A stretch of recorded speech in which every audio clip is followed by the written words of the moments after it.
Now I'll go ahead and, for our agenda today, we'll have about 35 minutes, 40 minutes from our presenters today, and then we'll leave about 15 minutes or so at the end for Q&A time. And for Q&A time, as I said, we'll, as we go, you feel free to type in questions that come up for you, and then at the end of the presentation, I'll read those questions out to our presenters, and you can type those in the chat box.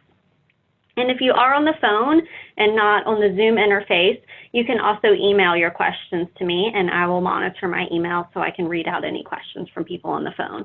My email address is amy, amy.salazar, S-A-L-A-Z-A-R, @wsu.edu. Okay. So now I will introduce our presenters for the day. We have 3 presenters. So first we have Leah Cheatham. She's an assistant professor in the University of Alabama School of Social Work, and her research focuses on transitions to adulthood among vulnerable populations, including foster youth. We also have Shannon Hubbard. Shannon is an LMSW and a program coordinator for the Alabama REACH program and an adjunct instructor also at the University of Alabama School of Social Work. And we're also joined today by Jessica Jones, who is a REACH scholar in the Alabama REACH program.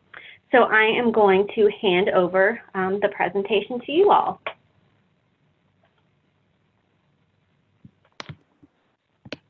Thanks so much, Amy.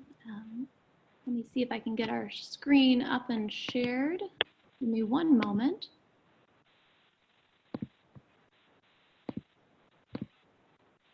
All right.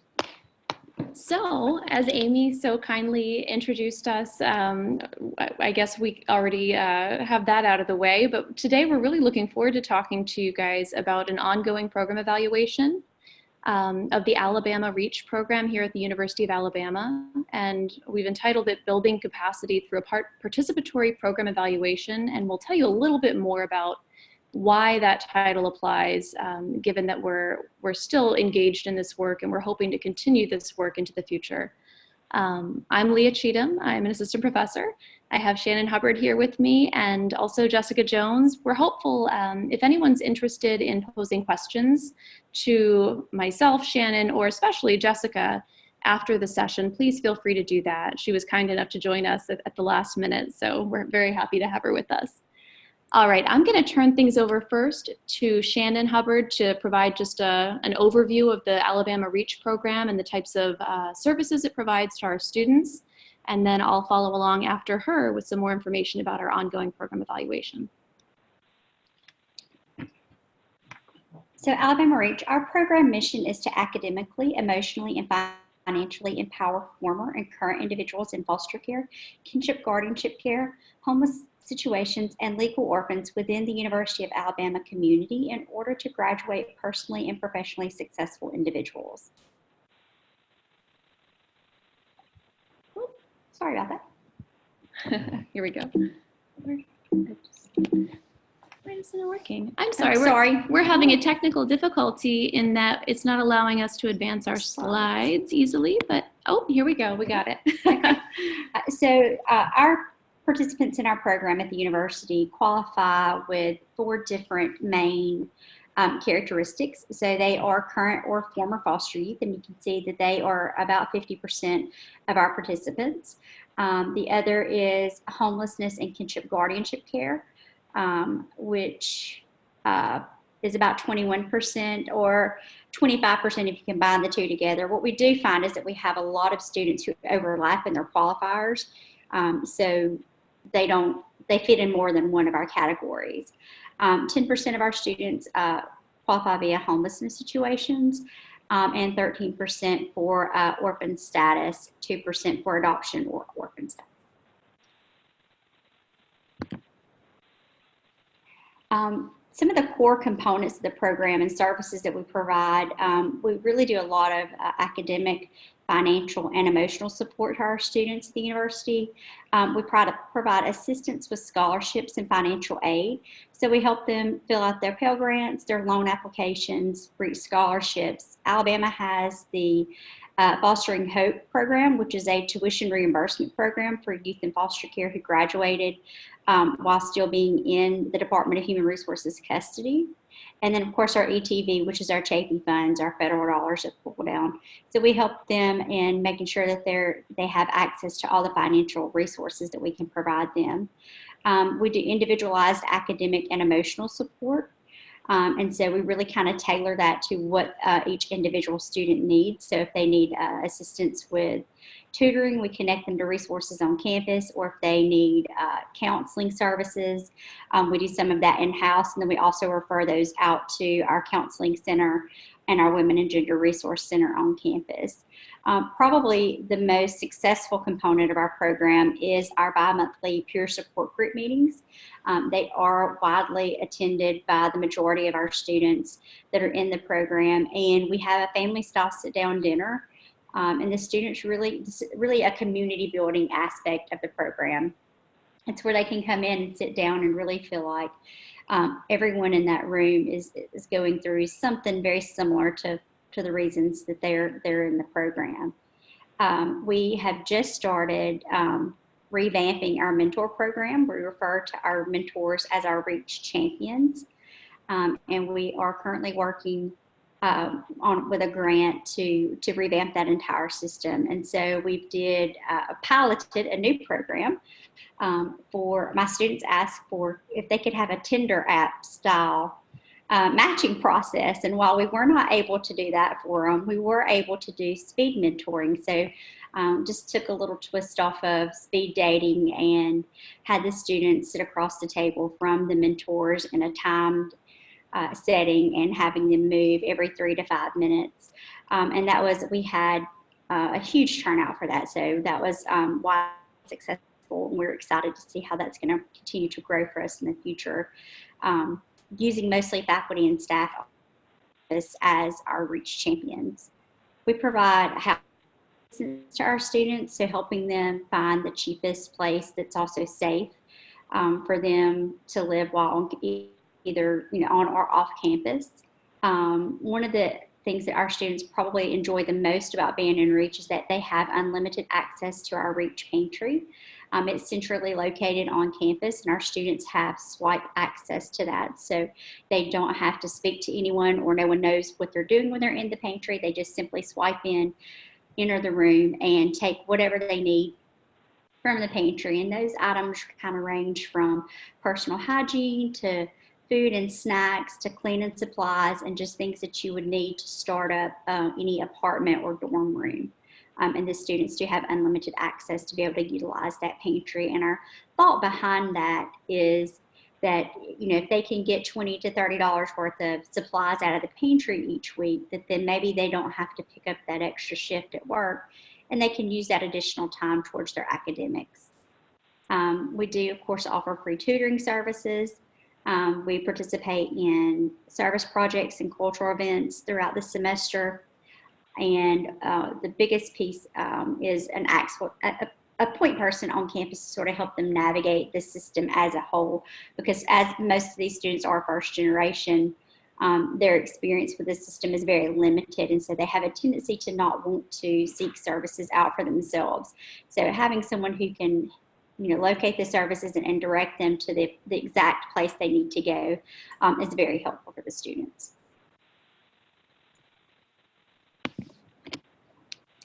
Thank you so much, Shannon, for sharing all that helpful information about the REACH program. I just want to also kind of take a pause to thank Shannon so much for her willingness to engage with me in this evaluation process, just to kind of share how this came to be. Shannon was one of the first people I met with when I visited the University of Alabama for a job interview the year before I came to the university. And of course, I was interested in speaking with her about her program as I was engaged in similar work over in Tallahassee with the Fostering Achievement Fellowship there in Tallahassee when I was a doctoral student at Florida State. And I had such a wonderful experience working with that program and attempting to, find ways to help that program continue to develop, that I was eager to do the same when I came to the University of Alabama. And Shannon was just so willing to work with me. And I teach a lot of doctoral classes, and in talking about program evaluation, we talk about the challenges of program evaluation in trying to navigate research and trying to maintain integrity of research while also being responsive to the program's needs and concerns. And I must say that my experience with Shannon and the REACH program has really been just exemplary, in terms of the way that they're willing to work with us as researchers. So with all of that said, this evaluation was supported through an internal University of Alabama grant. We just applied for that early on once I came to the university, and were able to move forward pretty quickly. But it's also nice in that we don't have a motivation to report to any particular stakeholder. This is being done solely for the purpose of better understanding students' needs, better understanding programming needs, and then using that information to continue to move forward with the program. So all of that being said, our two objectives here included a quantitative and a qualitative objective. Our first objective was to look at some differences in academic performance and retention while comparing the REACH scholars' performance to non-REACH involved former foster youth who were there at our university. And then we also secondarily, and I must admit, I was far more concerned about the second objective. I really wanted to explore REACH scholars and other stakeholders' experiences with the REACH program to better understand their challenges, successes, and their future further needs. We'll talk more in just a second about the quantitative objectives in the study, but part of me became a little bit uncomfortable with our quantitative objectives that I had written in as an acknowledgement of well, it's hard to describe why I wrote them in. I think there's merit to looking at these types of numbers, but I also questioned whether academic outcomes were really the most important focus for this program. I question whether it's truly an academic support program as much as it is a social and emotional support program for these students. So I was a little uncomfortable proposing this, but recognizing that other people in the university who are not social workers and who may not recognize that kind of nuanced distinction for this program might not understand why I'm leaving out the quantitative. So we did want to pursue these types of measures, and I'll share those with you first before we move into the really interesting piece, which is the students and the stakeholders' narratives. I keep hitting my forward button on my keyboard and it's not working. I have to change my habits here. All right, so first, to begin with the quantitative piece, we had to partner with our Office of Student Assessment and Planning at the university, and they were a wonderful resource for us. At first, we were uncertain as to whether or not we'd be able to obtain this data. We had a lot of challenges accessing our population of interest, youth who'd formerly been in foster care, because my inclination was to receive this information through the FAFSA. Yet, our university did not want us to receive the information through the FAFSA. So that's like a whole different side story that we could have a separate conversation about if anybody, if we have any researchers online who are interested in talking about that and the challenges of accessing these types of data. Yet, we were fortunate enough, after meetings with our financial aid representative and our legal officers, we were fortunate enough to discover, kind of through happenstance, I think Shannon had a meeting with another university administrator where she happened to learn that we were already asking a question on our application for the university regarding whether or not students had been previously engaged in foster care. And we were able to access that information without any headaches from the university because there were no laws governing release of financial information that would impact our access to that data.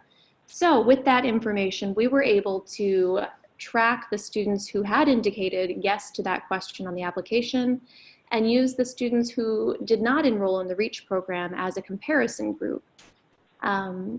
We decided to narrow our frame of focus to January 2016 to January 2019 for this study, in part because Shannon joined the program in fall 2015.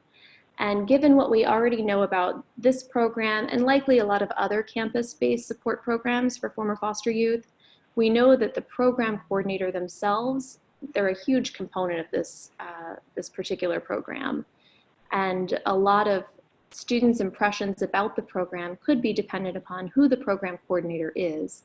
So trying to span a time where we're talking about two different program coordinators might not allow us to have the clearest findings as to what students' impressions of the program really are. So with that in mind, we narrowed our focus. We were able to identify 76 REACH students within that time frame to use as our group of interest, our REACH Scholar group, and compared them with another group of students who indicated yes on the application to the university, and that totaled 189 students. And keep in mind, those are only students who indicated former foster care, not necessarily any of the other eligibility criteria, such as prior homelessness, orphan status, kinship care, all the others that Shannon mentioned that would make them eligible for the REACH program. So we know we're not capturing all of the students on campus currently, and we're trying to figure out some additional ways that we can recruit students to the program. We'll talk more about that toward the end of the presentation. But moving forward here, our preliminary results for these quantitative questions that we had around academic performance. Before we talk about the actual outcome measures, I wanted to share a little bit about the group equivalency. We did see a few differences in our two groups. Gender was roughly similar. We have a majority females in the program, and also females who are in our comparison group indicating they've formerly been in foster care. We did see some differences with regard to race and ethnicity. We had more Black students enrolled in the REACH program as compared to our comparison group. In reference to our comparison group, we had fewer white students, conversely, and we had roughly the same number of Hispanic and Latinx students in both groups. We did see more other students in our comparison group, but that group is not entirely interpretable as it's comprised of only a handful of students who indicated Asian Pacific Islander or in some cases mixed race.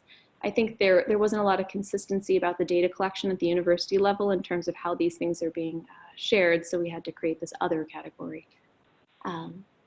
We did have roughly the same number of first generation students, although we do have some concerns about that data. Given the fact that Shannon firsthand knows that by some definition, we have far more students in the REACH program who would qualify as first generation students. We're curious what the definition at the university level is for that, and we're in the process of trying to dig deeper into that information. We did see a higher number of in-state students within the REACH Scholar group as compared to our REACH eligible students. That was encouraging to me.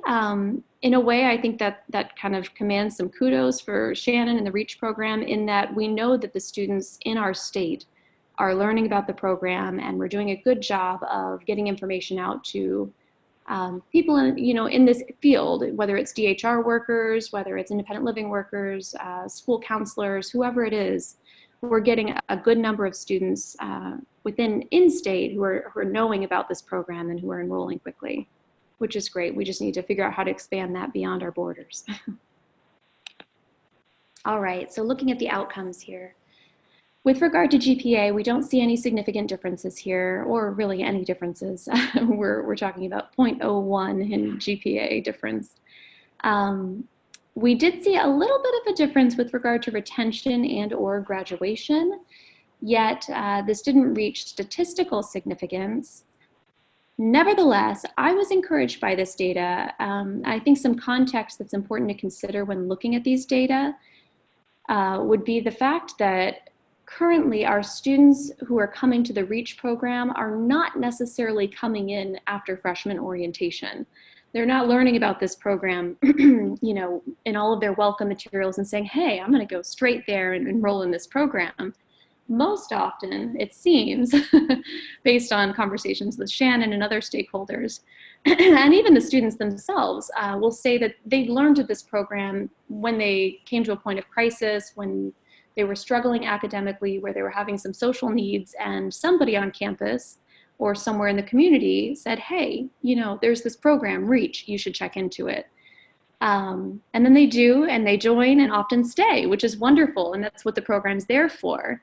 Yet, I think it limits our ability to say that these groups are truly equivalent when the REACH eligible students never had that challenge potentially where they were directed over to the program, they might be doing well on their own, and we could have some selection bias here, where the reach group is really serving the students on campus with the highest level of need. And if that's the case, it's an assumption, but if that's the case, the fact that our retention and graduation rate is higher than the reach eligible group is quite encouraging. So that's my take on those data. All right, so I'd like to move into our qualitative side of the evaluation, where we explored the reach scholars and other reach stakeholders' experiences with the program. We did this, let's see here. See, I added fancy animation and then it makes me wait to move. Okay, here we go. We did this through a series of small focus groups with our program advisory board members and other key stakeholders. We had a total of 12 of these stakeholders, and you'll see that these numbers don't add up to 12. We did have a handful of people who served in multiple roles, so we wanted to represent them here. So these aren't mutually exclusive, but we did have 12 stakeholders that we spoke with through these focus groups, 3 different focus groups. And those focus groups were typically around 60 to 75 minutes.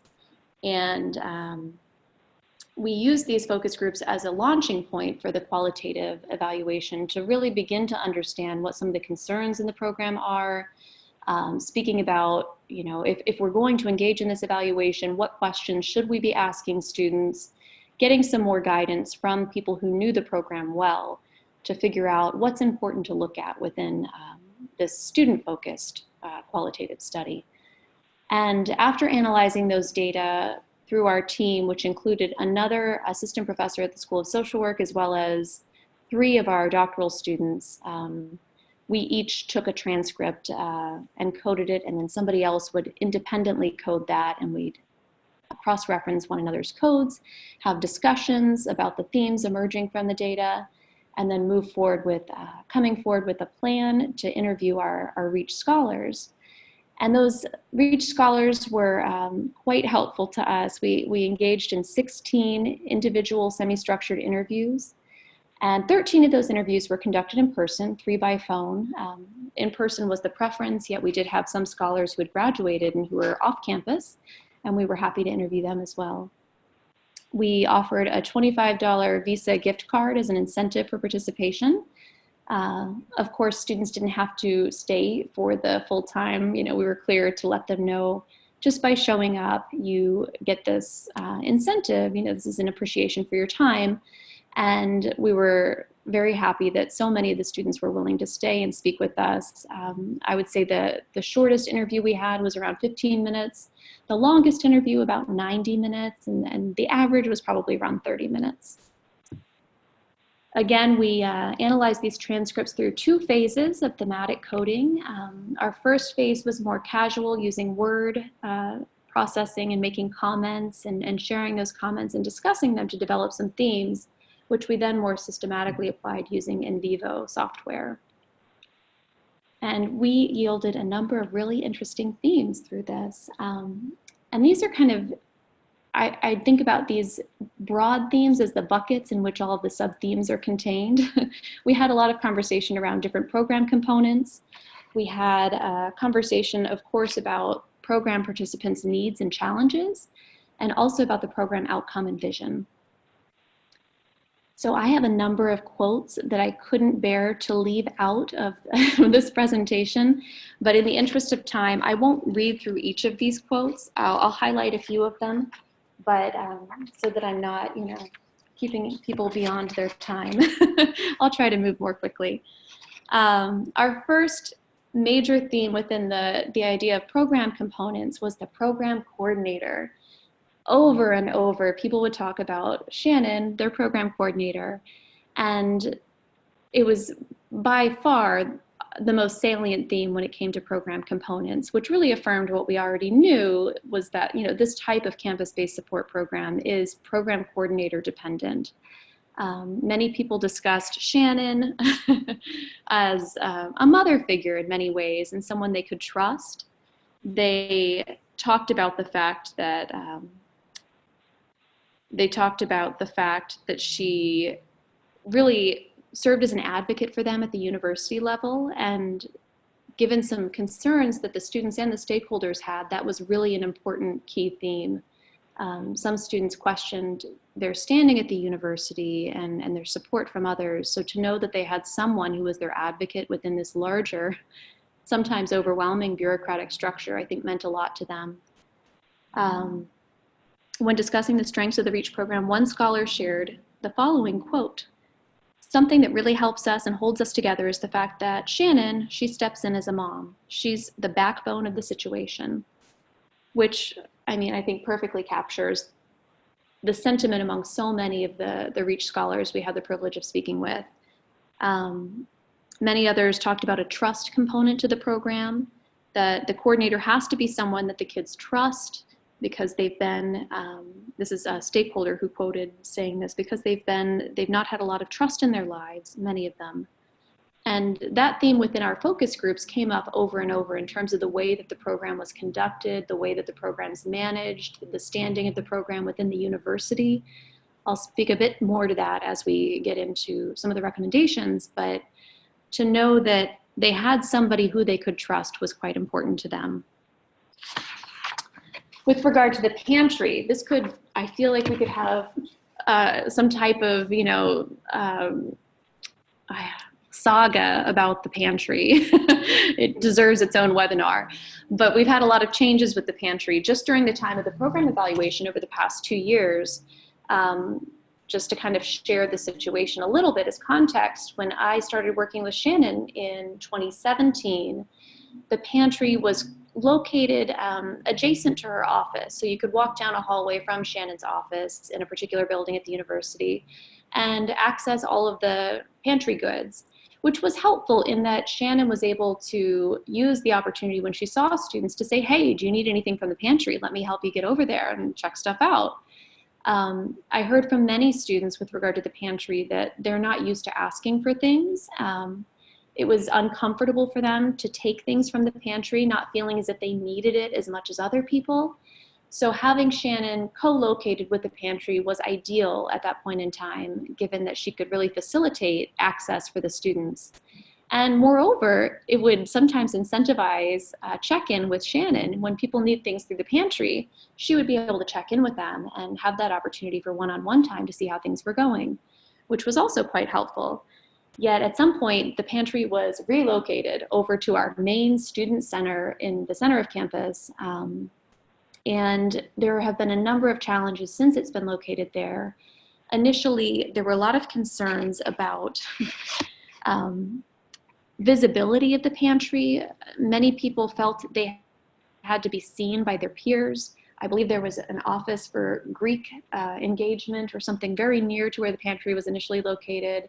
And all of the sorority and fraternity folks on campus would be, standing across as the REACH students were going to try to access the pantry and take their toiletries or whatever their basic needs were from that pantry, and have to kind of walk through this main, very visible student center with all of that goods that they'd taken out of the pantry, which was obviously not ideal for a number of reasons. But we did have a lot of students speak to how important that pantry was for them, whether it was in its original location or the new location. One student said, most kids can just call their parents and say, "Hey, I need laundry detergent," or "Hey, I need some money to buy tissue." You just tell Shannon and she'll try to get it for you, which is really helpful. So it kind of went back to the mother figure again, in tandem with the program coordinator role, but clearly this was an asset to students to be able to kind of drop in, get things that they needed, and go about their day without trying to plan, as Shannon said, for additional funds that month or additional times at work. This was a huge asset. A lot of the students were mentioning, even if they had accessed the pantry in its new location, they were mentioning that they were concerned for their peers, knowing that there's a lot of stigma and shame involved with trying to access quote unquote handouts. They felt very uncomfortable with that. And I was happy to hear from Shannon this morning. We're in a better situation with our pantry, but there have been so many ups and downs throughout the course of this, small study. So it's interesting to stay tuned to and see how that affects the students. Another key component of the program was the study groups. And many of the students talked about this as an opportunity to come together and build rapport. And many of the stakeholders felt the same way, that the key aspect of the study groups was bringing students together to build community. Another benefit of those study groups is that they served as a key place to provide services or university information to students while everyone was gathered in one place. There were some concerns expressed with regard to the study groups about sustainability, given the fact that the REACH budget during the time of the study had been uncertain, and supporting each of these study groups with a full dinner, as Shannon mentioned, was becoming somewhat of a struggle for the program given budgetary issues. Nevertheless, I believe things are in good standing now, which I'm happy to report. The mentors were also mentioned by students. Interestingly, it seemed to be more of a theme among students who had been in the program earlier rather than more recently. So that's to say that I think Shannon has recognized a need to kind of move in a different direction in terms of making the mentor program more meaningful for students. Many people talked about the mentor program was extremely useful if it was a good fit. Some people shared stories of mentoring relationships where it just wasn't a natural fit. And as a consequence, that relationship wasn't useful to them. But as Shannon was talking about with our Tinder-style mentoring match process, we're hopeful that this aspect of the program can become more meaningful for students. Many talked about the fact that this was an opportunity for them to gain housing or meals during winter breaks when they didn't have other plans. Some mentors provided financial assistance to students within grad school. I mean, many of these relationships seemed quite meaningful, much beyond what you might imagine just a typical, matched mentor relationship would be. So that was encouraging to hear. The scholarships and financial benefits for students, I'll read this quote quickly. She, as in Shannon, made scholarships come my way and I would apply for them. She helped me out through the process. It was just crazy how that, I thought it was so little, but it wound up being so big, made a dramatic impact in my life. So this was key with so many of the students who were unaware of a lot of the supports that were available to them, and Shannon could serve as a broker through the university for many of those benefits and scholarships that students could access. Many of the times, as Shannon was mentioning, students have a number of needs and a number of characteristics that might make them eligible for support on campus. But if they're not told these things, really they have no way to know to apply for many of them. So Shannon serving as a point person for them to be able to help them through those processes of applying for different scholarships, different financial aid packages, different programs on campus, that was extremely useful to students. With regard to our program participants' needs and challenges, we saw 4 major themes, 3 regarding the needs, and stigma, shame, and visibility really relates to the challenges for students on campus, particularly at the University of Alabama. With regard to the needs, I want to read this, I'm sorry, I'm probably going to be talking too long because I want to read all the students' quotes. I think the strongest part of Alabama Reach was the sense of community. For foster youth, so used to everything being up in the air and not having any stability, and Alabama Reach was the first stability point in my life at that moment. I mean, that was so powerful to me in thinking about how we handle this program and providing stability through the programming and through pantry access and location and all of the things that go into programmatic decision making. I think keeping this in the forefront of our minds as a university administration team, I'm not on that team. I wish I were so I could help the program more effectively. But I want to communicate these things to our administration because I don't know that people in other disciplines are really aware of how they could be impacting this particular group of students by generating instability in the programming through whatever university needs might be up in the air. This program really created a number of natural social supports for students, as I think its intention is. This was not surprising. Also not surprising was that many students talked about their need for emotional support and how the program would provide them with that need. They talked about again, it goes back to Shannon and acting as a mother figure, often as somebody described her, their personal therapist. They cited, they as in the scholars cited challenges of anxiety and shyness that they were able to overcome through the REACH program and through talking to their peers who struggled through similar challenges. And also, of course, the caring program coordinator. There were a number of financial support needs. This I thought was particularly eye-opening in terms of thinking about our campus.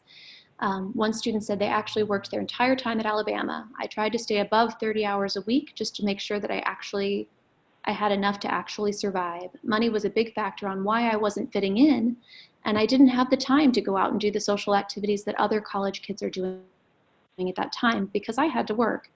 And this seems obvious, yet when you start thinking about it in the context of our university, which happens to be a very resource-rich university with a large Greek presence and a lot of students who are heavily involved with Greek and all that goes along with that, that made a lot of sense to me, that these students are more acutely feeling that sense of otherness within the program, and that finding their peers who come from similar backgrounds is all the more valuable to those students on our campus. With regard to our challenges for students in the program, many discussed, I mean, as I kind of alluded to with the pantry, some of these challenges of stigma, shame, and visibility. Some expressed hesitancy to be involved with the program because they didn't want a label that came with that. They thought they'd have to share their stories and rehash a lot of information that they maybe didn't feel comfortable talking about. And many were surprised that that was not their experience in the program. But nevertheless, that could be a barrier for us in terms of connecting with students and ensuring that students on campus who could benefit from this program do benefit from the program.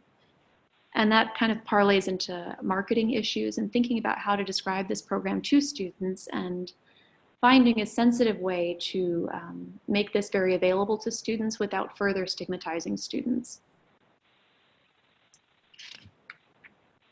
With regard to program outcomes and vision, I'm not sure, this is not necessarily unique, but somehow I was not expecting to find this theme within our data. Although as I watched the presentation, the wonderful webinar from last month through the NRC FAHE regarding the Futures Project and self-determination, it kind of plays right in with that. So this is not something that isn't being seen elsewhere, but I was excited to learn this within our program, that students were finding the program as an opportunity to really develop their voice and gain confidence. So many students mentioned that they'd struggled with shyness, that they didn't like engaging with peers, but this program has really helped them to grow past some of those concerns and fears. And I think that that might be key to thinking about how we judge outcomes of this particular program, as opposed to only looking at academic outcomes. Another key theme was looking for a stable place of their own. These students really felt they've been bumped around quite a bit, to be honest, you know, through their childhood, through their early adulthood, and they're here on campus. And finding a place that they could call their own on campus would be all the more important to these students. We also heard a lot about that sense of otherness on campus and wanting to feel a part of the university. Many of the decisions made for the program in terms of relocating the pantry that were done out of university necessity and university interest felt to the students as if they weren't being prioritized and they weren't being seen as a valuable member of the community at the campus. So that was something to also keep in mind as we think about moving forward with program developments and recommendations. With that, I want to move us quickly forward. I think, as I suspected I would, I've talked far too much about our qualitative themes. So I'm going to kind of breeze past some of our specific program recommendations. They will be here to access through the slides that are hosted on the website. So in case you're interested, you can see more about that. But I want to give a quick opportunity to talk about our next steps and turn it over to Shannon to speak a little bit about some of the ongoing initiatives in the program since we've begun this evaluation 2 years ago. So as we're finalizing this program, I'm hoping we can develop a report of these types of themes that we can share with our upper administration at the university and really take this opportunity to educate our administrators about what this program's goals are and the types of outcomes it's having for students. It's so valued, it seems, by so many of the students, and I think that I'm not sure our university administration understands why it's valuable. So we'd like to do that first and foremost. We also want to try to continue to develop these conversations into a firm logic model of how we anticipate this program is inspiring change in the program, and then think about what outcome measures are most relevant to the program. I mentioned looking at, building confidence and finding a voice, possibly through measures of self-efficacy or self-determination.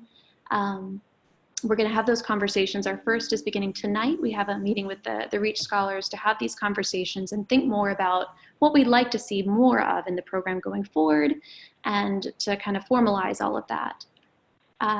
We also are hoping to partner with Shannon. I'm hoping our relationship is not over once the evaluation's over. She's stuck with me if she's willing to have me, to continue to develop and implement some of these data collection procedures. She's going to tell you in just a moment, she's working on a database management system right now with another department. And it's a great opportunity to kind of implement some of these things that we're looking at within the evaluation. So with that, Shannon Hubbard. As Leah mentioned, we are in the development process of a database. And so what we hope to do with the database is to track our students from the first point of contact when they apply to the University of Alabama, and track them all the way through alumni status to even determine if they are donating back to the University of Alabama, to do basically to gather all of the information for longitudinal studies, so that we can look at the different qualifiers for the students and the backgrounds that they had prior to coming to UA. And say a student in the foster care system who had 5 or fewer moves prior to attending the university has this graduation rate, or a youth who was homeless for X amount of months has this graduation rate. And we really hope to be able to utilize this information to sort of quantify the amount of work that's being done by the program, and to use it to apply for grants for future funding. We are in the development process of a pantry app now for the students. So it will serve as an inventory control for us to see what our students are taking most frequently for the pantry, so that we can know what type of items to request from our donors. It'll allow the students to be able to look, basically almost like an Amazon app, to be able to look and see what is in the pantry. And it'll assign a dollar amount to it, so we can track and say student A received $500 worth of products from the pantry for the spring semester. Student B received $300, and we can use that information when speaking with donors who want to know, what's an average cost to support a REACH student for a year or for a semester. And so we'll be utilizing information from our pantry app to help with that. Students will be able to check out using their smartphone as a scanner. So they'll check out like a grocery system, and it'll help us with our inventory control as well. We have recently reworded the admissions question that we've been asking. Initially, it was just, have you been in the foster care system, yes or no? And the information wasn't going anywhere. So what we've done now is create a monthly report that's pulled, and it shows, and change the question to the 4 qualifiers for the program. So it says, have you now or have you ever been? And then it is a drop-down box for our 4 qualifiers. So homelessness, kinship, guardianship care, that sort of thing. And then we receive that student's email address, and we're able to reach out to them prior to arriving on campus to say, if you choose to attend the University of Alabama, here's a program that's developed strictly to help you be successful here at the University of Alabama. So we're hoping to start catching our students on the front end, so instead of when they're in crisis mode. I mentioned earlier that we are restructuring our mentor program, and we've also been working with different agencies on campus to revamp our printed material and our swag that we give out in recruitment efforts, and trying to see where strategically where we need to be on campus to be more visible to our students. We have a great relationship, thankfully, with our advancement department, which is how the university seeks donations for our program. And they are able to go out and basically forge new relationships with donors for us. And that's been a huge source financial support for the program. And we're very thankful that the advancement office continues to sort of grow that development for us. We do have to depend on our donations for probably 95% of our programming needs. So we do depend heavily on our donors to be able to offer the services that we have to our students. And with that, we're open to questions if there are any questions. Thank you so much to Dr. Salazar for allowing us this opportunity to share about the program and our ongoing evaluation work. It's really wonderful to be able to do this. Great, thank you so much for your presentation. I know that you have Jessica there with you, so I think I might just also, first I'm going to ask if any of you have questions. Please go ahead and start sending those into the chat box. But I think I'll just maybe put out the first question to say, Jessica, what has the program been like for you? The program has honestly been a blessing to me. Ever since I've been introduced to it, it's helped me in various ways. Like I could say as far as like the pantry, the group meetings are very helpful for me because it serves as a sense of like, I guess like, it's almost like eating with your family, like you're just getting to catch up with everyone and just discuss what's going on with you in the semester. I think there's many other ways. Anytime I've been going through like a hard situation, Ms. Shannon has helped me to be able to get through it, and she's been able to navigate me to other resources that may help me, like such as like the tutoring services, the REACH. I'm trying to think of what else. REACH has helped me in so many ways. Even when I had my daughter, REACH helped me with that. They even threw me a baby shower, like moving. REACH has also helped me with that when I had to move out of nowhere. Just helped me in so many ways. And I don't want to cut Jessica off because she has more interesting things to say about this than I do. But I do want to mention, I think maybe that's a limitation of some of the themes that we gathered from REACH students. Jessica brought up her baby. Mm-hmm. And I didn't have the opportunity to speak to anybody who was a parent and a student.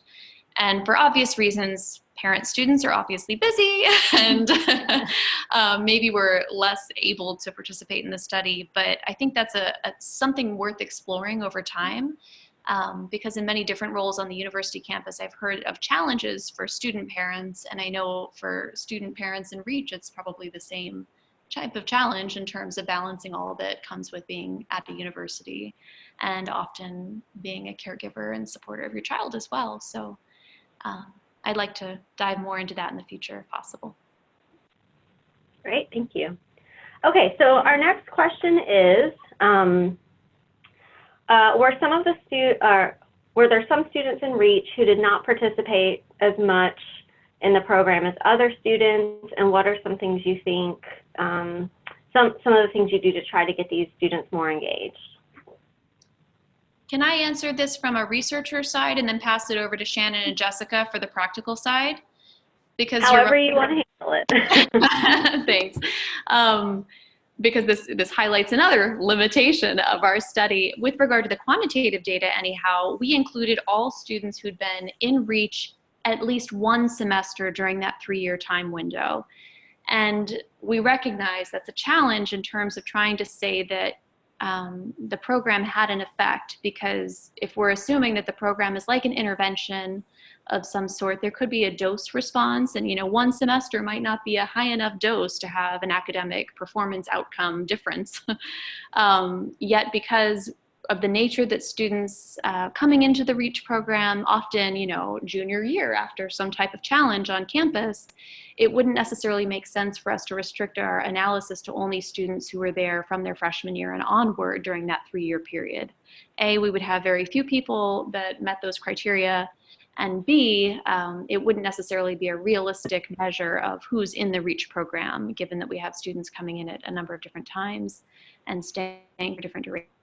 So that's a limitation. So yes, there are people probably who are more or less involved, and I'll turn it over to Shannon and Jessica, who might be able to speak to some of the strategies in terms of engaging students. On average, we probably have about 80% participation on a regular basis from our students. And I think the other 20% are those who may be working more often than others, or who may have more scholarship capabilities. And so they're not having to focus as much on providing for their own basic needs. But those students, even if they're not able to attend all of our programming, still maintain a level of contact with the program, whether it be coming in to see me or through email, text. We try to maintain some type of contact. When we have students who aren't doing well or who aren't participating, the most useful method is trying to get them in to talk to us. If we can get someone to come in and meet with myself or Jessica, or just attend one of our meetings, the program pretty much sells itself. So once we can get them to just come to one event, then they typically buy into the overall aspect of the program. And then the students are such natural motivators for each other that I think it feels so good to them to be part of that they don't want to miss out on the meetings.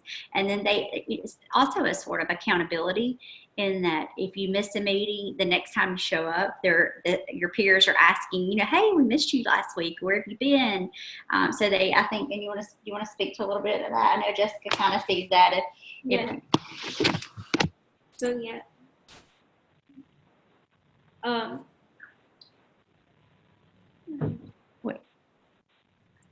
And I do feel like it is important, like, to be involved with region. You do feel like that if you miss out on some of the meetings, you feel like you missed a lot, and you have to catch back up with everything, and the group's just wondering like what's happening and stuff. And a lot of times, if you don't attend as much, some of your peers may be worried about you, mm-hmm. or they may feel like you may be going through something. We do a lot of GroupMe apps as well, so we push out information through GroupMe, through text messages, through emails. And so, if we haven't seen someone frequently, I try to, instead of sending it in a group style email, then I may do a direct message to that student in particular to say, maybe I pulled your midterm grades and they seem to be a little bit low. Can I get you to come in and let's look at what we can do to support you and help get your grades kind of back on track? So I hope that answers the question. Thank you.